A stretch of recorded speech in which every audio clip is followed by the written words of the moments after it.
नमस्कार दोस्तों, आज के हमारे इस वीडियो में हम आपके लिए माता लक्ष्मी जी की बहुत अच्छी कहानी लेकर आए हैं। एक समय की बात है, किसी नगर में सेठ जी और सेठानी जी रहते थे। सेठ जी के 4 बेटे और 4 बहूएं थी।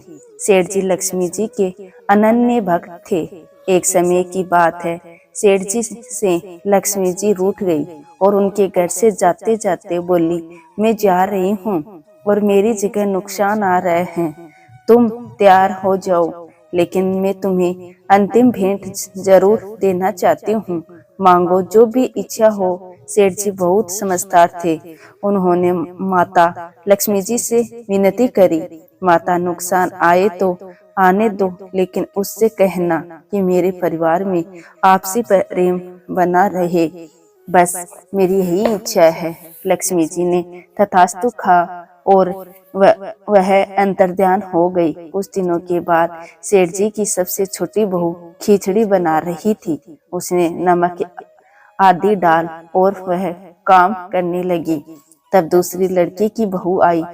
उसने भी बिना चक्के खिचड़ी में नमक डाला और वहां से चली गई। इसी प्रकार तीसरी और चौथी बहुएं आई और नमक डालकर चली गई। इसी प्रकार सेठानी जी भी आई और खिचड़ी में नमक डालकर चली गई। शाम को जब सेठ जी और सबसे पहले खाना खाने बैठे तो पहला निवाला मुंह में लेते ही उन्होंने देखा नमक तो बहुत ज्यादा है, लेकिन वह समझ गए नुकसान आ चुका है। चुपचाप खिचड़ी खाई और सेठ जी अंदर चले गए। सेठ जी के बाद बड़े बेटे का नंबर आया। पहला निवाला मुंह में लिया और पूछा, पिताजी खाना खा लिया क्या? सभी ने उत्तर दिया, हाँ खा लिया। बड़े बेटे ने पुनः पूछा, क्या कहा उन्होंने? सभी ने उत्तर दिया, कुछ नहीं बोले। अब लड़के ने सोचा, जब पिताजी ही कुछ नहीं बोले तो मैं चुपचाप खा लेता हूँ।